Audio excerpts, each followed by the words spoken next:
Wolverhampton Wanderers 0, Arsenal FC 2. Yes, people, I thought welcome back to another Arsenal match reaction. Massive bounce back victory for the Gunners after disappointing losses to Villa and Bayern Munchen. We come back and we beat a resolute Wolves side away from home. And to be honest, guys, it's a big win for multiple ways. One, because we need to stop the losing streak. I know we've lost our last two games. I know it's all doom and gloom around the football club, but we're still in the title race. It's not season over type of settings. We still got a massive title to fight for. And right now, we're top of the table. In fact, no matter what, because unless Liverpool win like 9 or 10-0, we're basically top of the table going into next weekend. And we play again before City play in the Premier League. So it was a big game for us today. And Wolves away from home, it's a tricky game for teams that are not really on good form. It's a very tricky game. Wolves is it's a tricky customer. It's not an easy game whatsoever, especially for a team like Arsenal, who should be going into that game low on confidence, given what happened in midweek against Bayern Munich and what happened last time out against Aston Villa. But we went back to basics today. We played a really strong team, I think. We went back to dominating the football, controlling games. I think it helped that Wolves had a lot of injuries and were a bit here, there, and everywhere, to be honest, at the start of the game. And I think that really helped us. And we went back to our defensive, basically where we've had our bedrock this season, our defensive securities, and we ground out a 2-0 win, comfortable victory. It was 1-0 for most of the game until Odegaard wrapped it up in the dying embers. We scored 2 goals on the stroke of half-time and on the stroke of full-time, to be honest. So it's got the key moments for us to win the game, and I'm really delighted with how it went. Another away win with a clean sheet as well. That's super important for a run-in. And look, guys, the title ain't over, man. I know after the Aston Villa game, a lot of people were quick to say the title's over. City going to win it now. They don't drop points from these positions. Look, if they don't drop points from these positions, that's fine. But let them do that. It's not our job to put fuel in their fire and start gassing them up. Let them deal with their business. We can only deal with our business. Yes, we've slipped up, but it's a knockdown, not a knockout. We're behind on points, but it's still a title race that we're in. We still can compete and we still can win this title. Because put it this way, right? If Arsenal were 2 points clear of City with 6 games left to go, not a single Arsenal fan would be saying the title's over. So why on the other way around are you saying the title's over? Have some belief in the team. Have some belief in your players, in your squad, and have some belief that City are going to drop points. Because if you don't believe, what's the point, man? What's the point of watching the last 6-5 games of the season? I believe City will drop points at some point. Is it hope more than anything fueling that? Maybe, but you have to believe. You have to think they're going to drop points somewhere. Because last season, what happened is, right, we capitulated.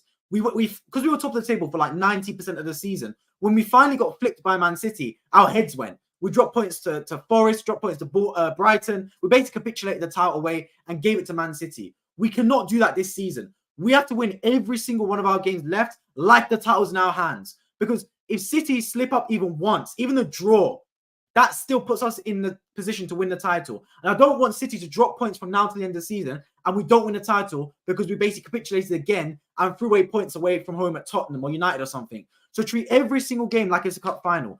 Fans, get behind the team, man. This ain't the time for you to say, oh, the title's over, oh, Arteta out, all these people even saying the manager should be going.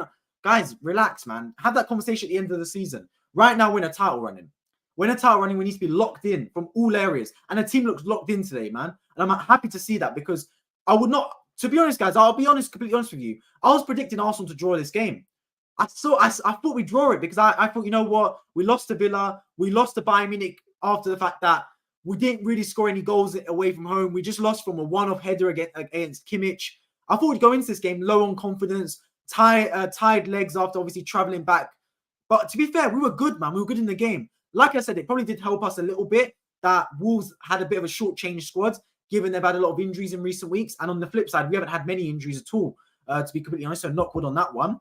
So I think that did help us. But regardless, you still got to beat the team in front of you. And I think we deserve the victory. The one thing is we probably should have got more goals, to be honest. This should have been like a 4-0, 5-0 game, given the chances we had. I mean, we spurned so many chances in that football match. It's genuinely beyond me. But we got the win, and that's the main thing. Remember, Tottenham have lost at Wolves. Chelsea have lost at Wolves. Liverpool scored based in the last minute to win at Wolves. City have lost at Wolves. It's not an easy place to go, but we've gone here and we've won comfortably 2-0. 2-0 at home, 2-0 away against Wolves. Job done. 5 finals left this season. 5 games. That's it. Fits on one hand. We've got Chelsea midweek, we've got Tottenham away, we've got Bournemouth, we've got United away, and we've got Everton at home. 5 games, 5 cup finals, 3 at home, 2 away, and that will determine our season.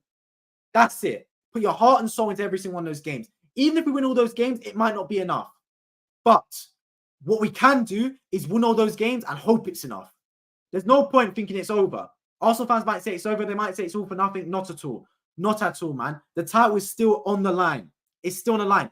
City believe they'll drop points somewhere. They have to. They've gone on too long of a win streak not to drop points somewhere. They've got Brighton. They've got Tottenham away. Tottenham might lie down and die given Arsenal in a title race. But they've got some tough games coming up.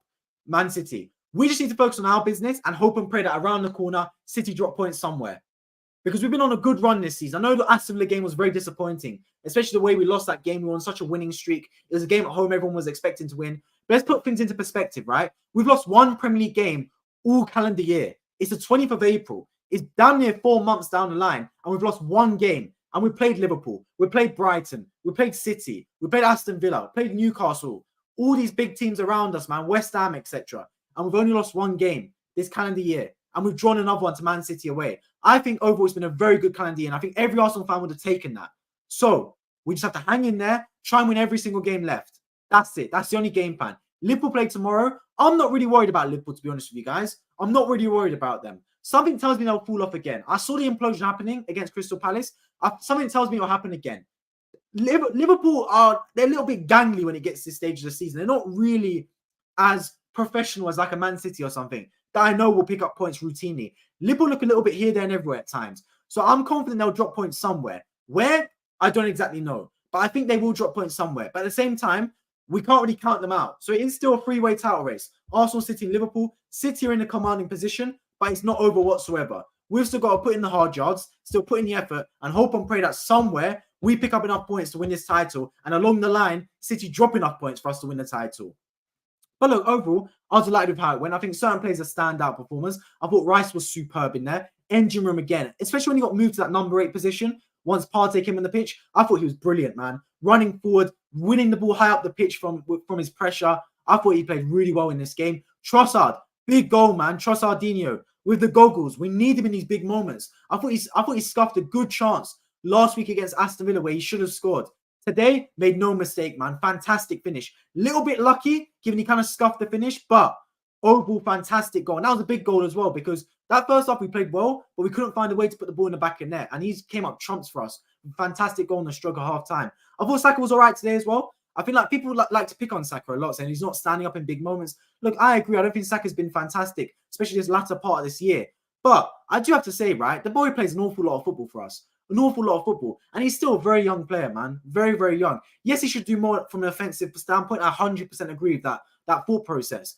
But one thing he does really well is he protects the football and he brings others into play. He loves to roll the defender really well, pin him and then roll him. Him and Ben White and Odegaard got that like little triangle on lock. They're doing really well with each other, just mixing the ball up and playing into those key areas. I thought Havertz in midfield did okay at times, his second man run, but I think he always looks better when he's up front as a number 9, to be honest. Jesus was okay as well. Obviously had his part to play in the goal for us, but I do still believe we need to upgrade on him from a striker standpoint. I would not be against selling Jesus in the summer, to be completely honest, if it can help buy another striker and then have Havertz as a backup, to be completely honest with you guys. But yeah, and I thought our defense was really good once again. Kivior looked a little bit shaky in the first half, but to be fair to him, rolled his sleeves up, got back to work in the second, and was really good. So overall, guys, to be honest, no complaints. No complaints. Job done. Every Arsenal fan would have taken a 2-0 win today, man. I'm telling you. Especially after what happened in midweek and the week before. All we needed was a nice bounce-back win to get back into the win column, as they say, and back 3 points ahead. And now, look, we're point clear of Man City. Obviously, they've got a game in hand. We play again before they play. Psychologically, we could be 4 points clear of Man City. And they only had that game in hand back on us on the penultimate game of the season against Tottenham. So, for a long time this year, we could basically be top of the table for a long time now. Man City could snatch it away from us, of course. But the fact that Man City are playing catch-up again could play a psychological impact. They go away to Brighton on Thursday. Hope and pray they drop points somewhere there. I hope and pray, because they're capable of dropping points, Man City. Make no mistake about it. I know they look like the Terminators, always getting victories, but we shouldn't buy into that whole thought process. We should be ready for City to drop points so we can pounce on them. That's the main thing. But I want to appreciate everyone that tunes into this stream. I'm going to wrap it up here. Hopefully, I'll be back on Tuesday for Arsenal versus Chelsea in a massive, massive game in the Premier League as well. We need to win that game against Chelsea on Tuesday. Liverpool play on Wednesday, and of course, City play on Thursday. Tomorrow's Liverpool play against Fulham. I'll be locked in for that one. Hopefully, Fulham get something from that game just to rule out Liverpool from this title race. Because I think the problem is with Arsenal and Liverpool, one more loss and the title race is over for us. City can't afford to drop points really, but they've still got that banker game. every team, I feel like if you lose one, you're still in the title race. If you lose the second one, it's game over. So Arsenal and Liverpool have lost their game in the bag. They've lost their credit in the bank. If we lose again, title race is over. Liverpool tomorrow go away to Fulham. Tough game. We went there and lost. City have still got to go there as well. Fulham are no scrubs. They're a decent team, so we could drop points there. Hopefully not, but you never know. But either way, Arsenal got a good victory here against Wolves. 1 point clear at the top of the table. Long may it continue. We lock in again on Tuesday against Chelsea and hopefully win there as well. I appreciate everyone for tuning into the stream today. Make sure you do subscribe down below if you're new around here. And I hope to catch you guys all in my next one.